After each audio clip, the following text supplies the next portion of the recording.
And I welcome everyone to Press TV's news review program where we get in depth in one of the day's top stories. A leader of the Lebanese resistance movement, Hezbollah, says that Israel and its Western benefactors should avoid direct conflict with Hezbollah due to the resistance group's highly military capacity, which is well manifested in recent operations. To those who threaten us with war and who want to intimidate us with war, he who should be afraid is the enemy, and I'm convinced that the Americans are indeed afraid for the enemy, for the enemy's entity, because they are in contact with the generals in the army. They know the situation in the Israeli army, and there's something. Did you notice when the Israelis started to make threats a few days ago after we responded to the martyrdom of Talib and his comrades? The Israelis raised the ceiling. The American State Department and also the Pentagon, both of them issued statements and said we don't support an expansion of the war because it will do damage to the enemy's entity. They didn't say the enemy entity, but the state of Israel, meaning they are afraid for Israel. So who should be afraid in light of the current circumstances is the enemy and their masters and their sponsors. Hezbollah's Secretary General was addressing a ceremony honoring Talib Abdallah, one of the group's commanders recently killed by Israel. Nasrallah stressed Israel's assassination will never sow doubt in the resistance group's determination. Nasrallah described Lebanon's battle with Israel as a supporting front for resistance in Gaza, which has inflicted heavy losses on Israeli occupation forces. Nasrallah, however, said that Lebanon has acquired detailed information about Israel's vital sites and is prepared for a worst-case scenario in case of any direct confrontation. The Lebanese resistance leader also said Israel's failures in the face of Palestinians' brave resistance has forced the regime to fabricate a Gaza victory story to deceive people at home.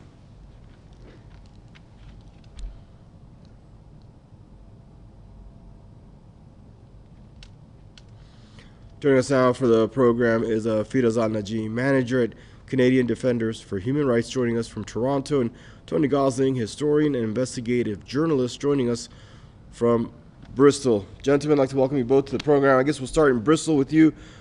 Tony, when it comes to really seeing an escalation in tensions, we know the White House doesn't want to see more tensions along that southern Lebanese border between the Israeli regime and Hezbollah. Supposedly, it wanted Tel Aviv to accept this last ceasefire proposal desperately to put an end to the onslaught and this campaign and genocide, which has been really reflecting bad on both Washington, D.C. and Tel Aviv.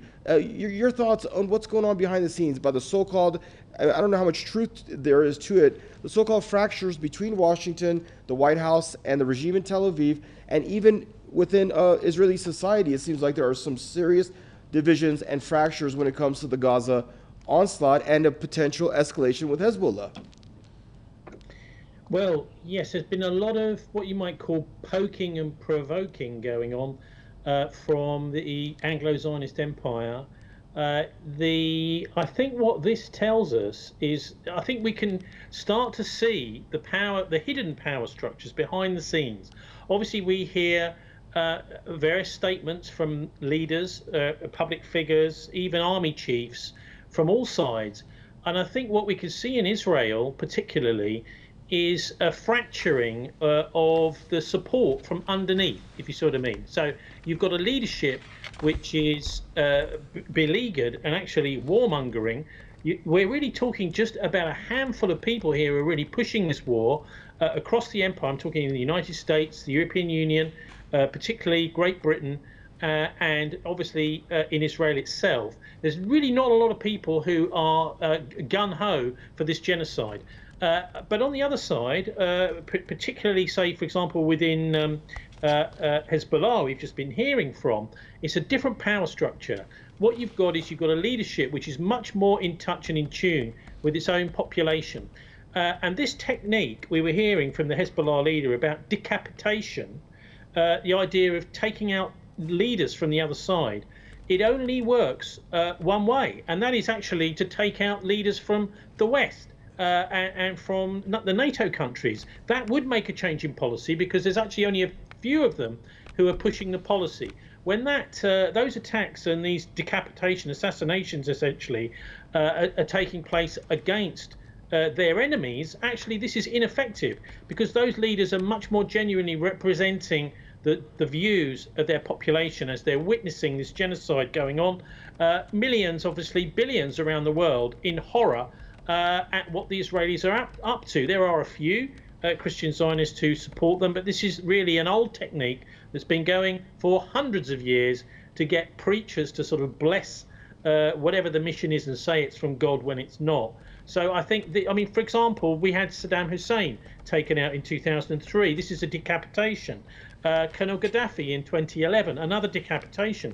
They had a go at President Assad of Syria. We were hearing, oh, he's got to go, he's got to go. There was a regime change program then. There's one for Russia and Putin now. So this decapitation, in a way, it reveals the greatest weakness of the West, in that their policy, this pro-war, pro-aggression policy, which they're pushing, is only being pushed by a very few people in the West. So we also have had assassinations, obviously, here in Britain. Some would call them assassinations anyway, where pro-peace, particularly left-wing pro-peace people like John Smith, the Labour leader in 1994, died in mysterious circumstances. Princess Diana, everyone knows, in 1997, who was actually starting to come out as pro-Palestinian. And Robin Cook, the old Labour Foreign Secretary from 2005, all died in mysterious circumstances. So I think we've got to see the possibility here that this is just a reflection of their own fears of the Anglo-Zionist Empire in a decapitation policy which simply won't work. Thank you, Tony. And Firas, welcome to the program, and thanks for your patience there. Firas, if you read between the lines, Sayyid Hassan Nasrallah is basically telling the regime that we're prepared for all scenarios. We're prepared for a serious confrontation if that's you're sure that's what you want, to the Israeli regime. Your thoughts on a potential escalation? Because we know these small cross-border skirmishes are no indication of Hezbollah's capacity, and if the regime thinks that this is the same Hezbollah that it faced back in 2006, perhaps it has a surprise in store. In 2006, Israel was truly humiliated from all sides, because when the war started and when Hezbollah was able to arrest these soldiers and take them hostage, and fully when they gave them back, obviously they were dead soldiers. But the thing is, Israel said at the time that they would not negotiate with Hezbollah, and that Hezbollah has to release all the prisoners, and that they would push them further from the Litani River, and that they would destroy a lot of the capabilities of Hezbollah. But endfully, they came down to the negotiating table through mediators, obviously, because Hezbollah does not deal with Israel directly, because they don't recognize a legitimate entity in this occupation. And endfully, they had to agree, and they had to pull back their troops, and they were not successful in any way. And Hezbollah was able to, after through mediation and negotiations, get all their prisoners released. So there's no Lebanese prisoners in the Israeli jails at all. And also they were able to release a lot of Palestinian prisoners at that time.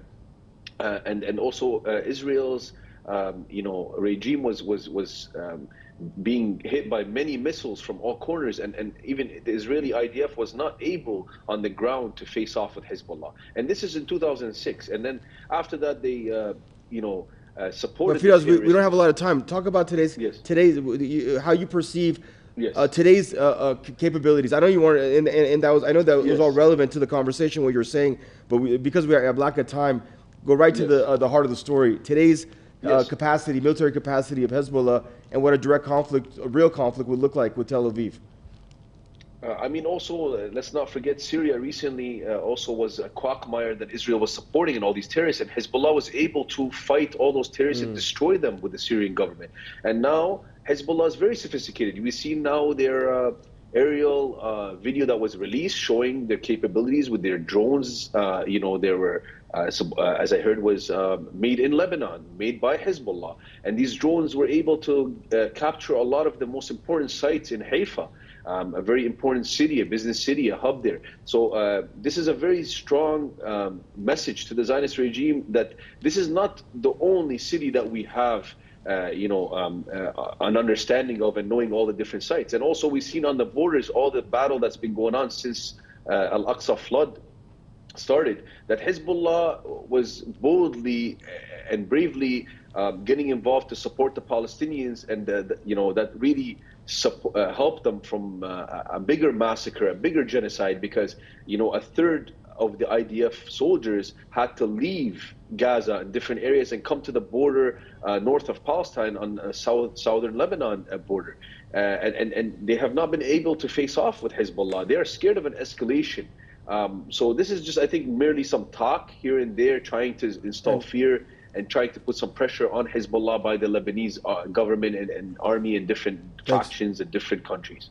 Thank you, Firas. And Tony, we don't have much time left, but do you think this is a fight that Israel wants? Because we know that in 8 months they have been able to basically attain their objective of wiping out Hamas, right? And we know Hezbollah is a much different monster than Hamas is, and we know the region and the world is not going to tolerate Israel doing onto Lebanon what it's done in Gaza, which is basically carpet bomb major cities in Lebanon. So do you think Israel wants to see this escalation with Hezbollah? Well, I think there are elements within Israel that do, yes. I mean, obviously the fracturing of the war cabinet, the resignation of Gantz, you've got all sorts of problems at the top there. But I think there is a wider agenda that the Israelis are pushing here, which is a massive land grab. They themselves can't fight this fight, say, for example, with Hezbollah. But they're counting on American backing. They're counting potentially as well on British backing. Not that the British could do very much, I think, these days. But they're facing a Hezbollah that since 2006, it's a little bit like Putin and Russia with the face-off with the United States, which he started preparing for back in 2000. Hezbollah have also had something like 20 years, 18 years at least, to get prepared for this fight. And they are absolutely confident that they can hit anywhere in Israel. Hezbollah can actually not just play a defensive war, but actually get right onto the offensive if that is provoked. But let's also remember that there is an element here, very important to remember, that the Israelis and the United States and Great Britain, I think, in the Middle East are trying to provoke a wider war.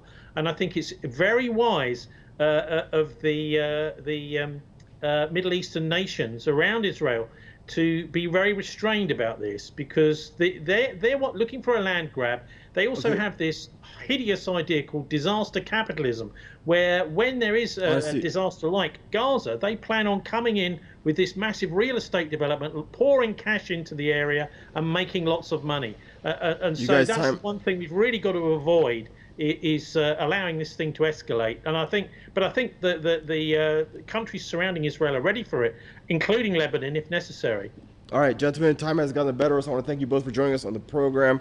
Firas Al-Najim joining us there out of Canada, and Tony Gosling joining us from Bristol in the UK. And viewers, this brings us to the end of your Press TV News Review program. Thank you for tuning in, and bye-bye for now.